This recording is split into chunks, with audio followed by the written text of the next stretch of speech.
Retired SP అయినటువంటి doctor K శిఖమణి గారు మనతో ఉన్నారు, వారిని అడుగుదాము. సార్, ఏదైతే అసెంబ్లీలో రేవంత్ రెడ్డి తెలంగాణ సీఎం మాట్లాడుతూ ఈ కాళేశ్వరం ప్రాజెక్టు పైన అంతర్రాష్ట్రానికి సంబంధించిన సంస్థలు ఉన్నాయి, కేంద్ర సంస్థలు ఉన్నాయి కాబట్టి రాష్ట్ర ప్రభుత్వం సిట్ ఏర్పాటు చేసి విచారణ చేపడితే దానిపైన వేరే రకంగా వెళ్ళేటువంటి అవకాశం ఉంది కాబట్టి మేము సిబిఐకి అప్పగిస్తూ ఉన్నామని చెప్పేసి రేవంత్ రెడ్డి చెప్పారు. నిజంగా రాష్ట్ర ప్రభుత్వం కనుక ఒకవేళ సిట్ ఏర్పాటు చేసి రాష్ట్ర ప్రభుత్వం రాష్ట్ర పోలీసులతో విచారణ చేస్తే కనుక ఆ నిజాలు వచ్చే అవకాశం ఉందా, లేకపోతే సిబిఐ విచారణే కరెక్టా? మీ విషయాలు ఏమంటారండి? Good evening all of you. Good evening sir. తర్వాత ఇప్పుడు మాట్లాడాను అన్ని విషయాలు కరెక్ట్ గానే. సో ఐ మీన్ సిబిఐకి ఇచ్చేస్తే కంప్లీట్ అవుతుంది అనే దానికి కొంతమందికి నమ్మకం ఉంది, కొంతమందికి లేదు, కొంతమందికి అనుమానం. ఓకే. సో ఇక్కడ మనకి సిబిఐ గురించి ఆల్వేస్ ఇటువంటి కాంట్రవర్షియల్ నడుస్తానే ఉన్నాయి, మాట్లాడుతున్నారు.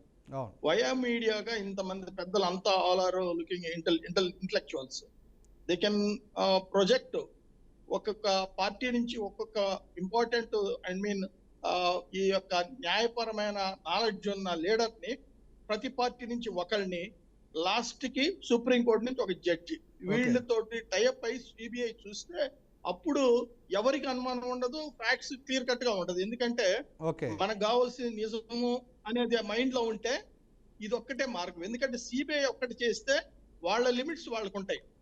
కానీ ప్రతి పార్టీ నుంచి ఒక లీడరు, ఏదైతే మనకి సైంటిఫిక్ గా ఈ లీగల్ కి సంబంధించిన మ్యాటర్ ఎవరెవరికి ఐడియా ఉందో, ఇప్పుడు మీరు అన్ని పాయింట్లు చెప్పారు, ఇప్పుడు రెడ్డి గారు బాగా చెప్పారు. ఇప్పుడు సో ఇటువంటి ఇష్యూస్ అన్ని ఉన్న ప్రతి పార్టీ నుంచి ఒక లీడర్, టిఆర్ఎస్ కావచ్చు, కాంగ్రెస్ కావచ్చు, ఎనీ పార్టీ ఒక లీడర్ ని తీసుకొని సుప్రీంకోర్టు జడ్జి ఆయన ద్వారా సిబిఐ తోటి కానీ చేస్తే ఇవన్నీ టైప్. ఎందుకంటే మనము ఏదైనా ఇష్యూ వస్తే అందరినీ కలుపుతాం, కానీ ఈ టెక్నికల్ గా చేసేటప్పటికి సిబిఐకి ఇచ్చేసి మనం చేతులు కట్టుకుంటాం.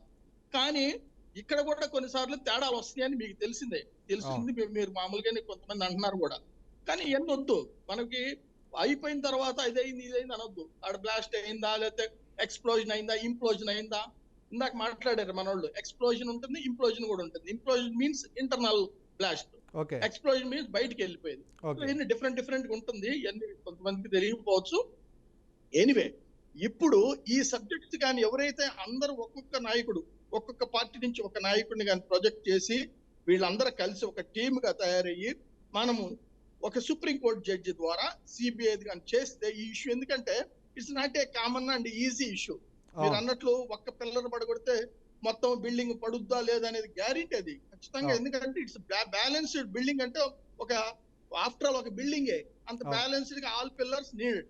సో అది పరిస్థితుల్లో, అదే పరిస్థితులు ఇక్కడ ఒకటి పోతుందంటే అది ఉంటదో లేదో అనేది మన విజ్ఞత. అది తర్వాత ఇప్పుడు వీడు ఎవడైతే దాని మీద కాన్సన్ట్రేట్ చేసి కన్స్ట్రక్ట్ చేసాడో, జీవితంలో కాంట్రాక్టర్ అనే పద్ధతి వాడి పేరు లేకుండా చెయ్యాలి. ఇది కూడా సిబిఐ గానీ ఎంక్వైరీ అయిన తర్వాత అతను గానీ అతని కంపెనీ గానీ should not interfere in to the any construction.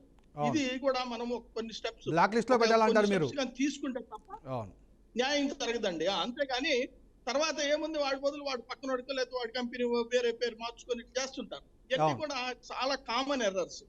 So దీన్ని ఆపాలంటే ఖచ్చితంగా ఈ విధంగా చేస్తే బాగుంటది అనేది నా అభిప్రాయం అండి.